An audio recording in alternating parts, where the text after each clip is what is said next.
It was the trade that stunned the world, and tonight was the first night that we circled on the calendar. Luka versus the Mavs. We know Dallas is banged up almost beyond recognition, but still a fascinating matchup. And Legs, I gave you a homework assignment. I said, I want to see what Luka and LeBron look like on the floor together. Yeah, and offensively, what Luka brings to the table and how special he is and unique in his ability to read defenses on the weak side. So we start here, and he's going to call over Jackson Hayes. And look, right off the bat, most guys are not going to take the ball down the sideline because it's clearly very crowded over there. There's 3 defenders over there. There's 2 teammates. So you have 6 guys in a very tight window.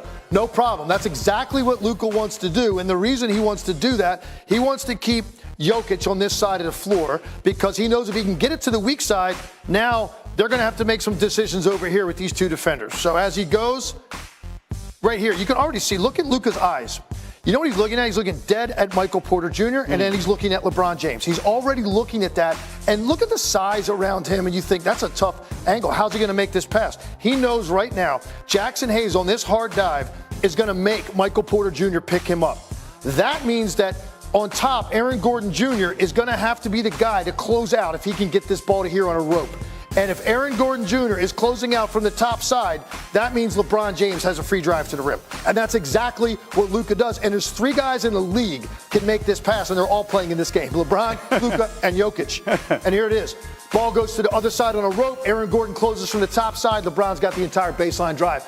And this is the kind of stuff I'm talking about. Why I said to you yesterday on this show, why does LeBron need to be off the ball, Luka on it? Because the off-ball guy has to either run or cut. Right. LeBron likes doing those things. Luka, not so much. He wants to deliver the basketball. LeBron can play weak side now against closeout defenders. A whole different scenario than what he's used to. LeBron actually used a football analogy. He's a quarterback, I'm a receiver. That's how they go. Now, what are we going to get from Luka tonight? Let's put the number up here. The over-under at ESPN Bet is 31.5. That is a significant number, one of the highest point totals for Luka this year. His highest was back in November at 33.5. He had 32 against the Nuggets on Saturday. So let's ask the question the way we like to ask it, Alan. Is tonight going to be a scorched earth night? Will revenge be named Luka Doncic against the Mavericks tonight? I'm going to take the under. I'm going to take the under, not because I don't think he's going to have a good game. I think you take the under because, number one, Jason Kidd knows Luka really well,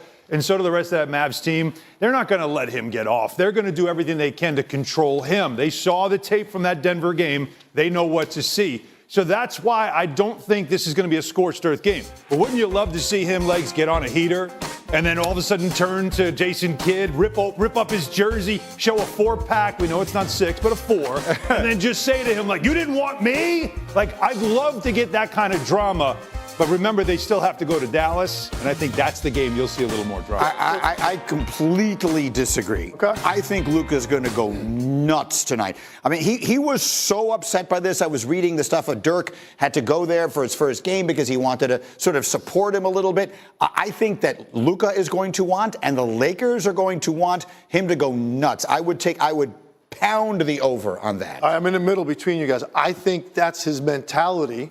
But I think I'm going to lean more toward Allen just because it's so recent and he's just getting his form back, right? Now, look, nobody in the league heat checks themselves out of layup lines the way Luka does. Okay, I mean, he immediately, usually you got to make 3 shots before you heat check. He heat checks the first 5 down the floor. Right. And that's one thing, I'll give him credit for that. I admire that about him, actually. So I think he does sort of, test the water early. He bangs a couple of 3s in the first couple of minutes, then it might be all bets off. I'm going to go ahead and try to embarrass these guys if I can. I think, though, talk about scorched earth, I think tonight he pours the gasoline. He lights the match in Dallas in April. Yep. That's the night. And by the way, could he have a better running mate than a guy that's been through this exact scenario? Sure. Going back to Cleveland, that first game after he went to Miami, totally different circumstances. That was a lot of hatred directed at him from the home crowd because he abandoned them. This is going to be an odd situation in Dallas in April because they're going to probably be cheering all of his baskets on that home court. It's going to be an unusual scenario. That's the night he tries to go for 50. I don't know that it happens tonight. That crowd's going to be so conflicted in Dallas. And by the way, that game could have a lot riding on it when it comes to positioning in the Western Conference. Even though it's April, you just never know the importance of that game. But Legs, as a player, if you go into the game like what Greeny's saying, and I get it, because I want to see that. But you know as a player, if you go into the game with that mentality, it usually does work against you, right? Oh, if you go in thinking I'm lighting it up, and you know they're going to do whatever they can to make sure he doesn't. Especially at a time when like the Lakers are trying to get this thing together, right? They're on the tracks playing well. You don't even want to be distracted by the JJ gets it. But at the same time, yeah, his preference would be, hey, play well and let's just win. Let's not get off the rails here trying to make this about Luka tonight.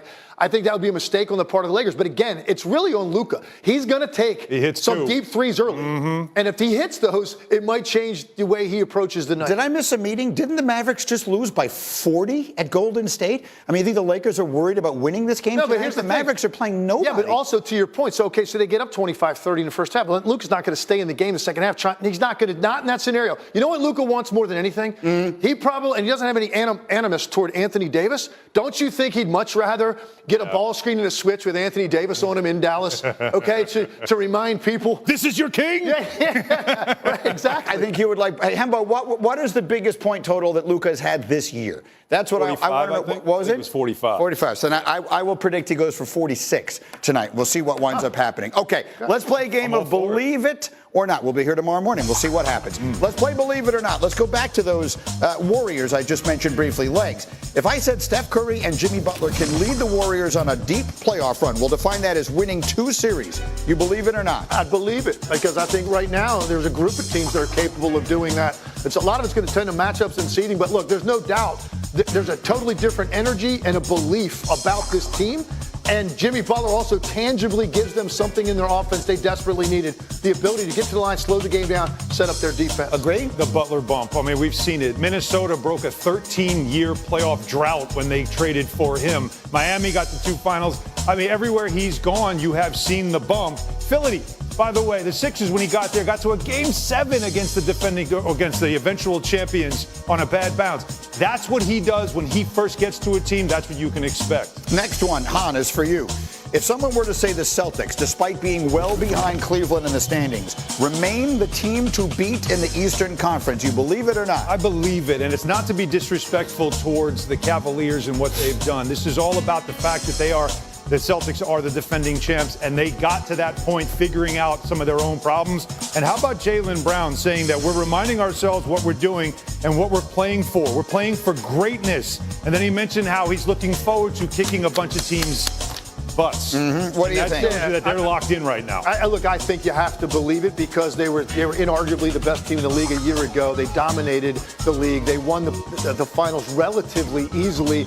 Now they're playing their best basketball this season. I think it was difficult for them to have that same sort of hunger and desperation that they had last year in the regular season. You're seeing it now, and as a result, people still think this is the most complete team in the East. I think that the big X factor in all this is the health of Porzingis, right?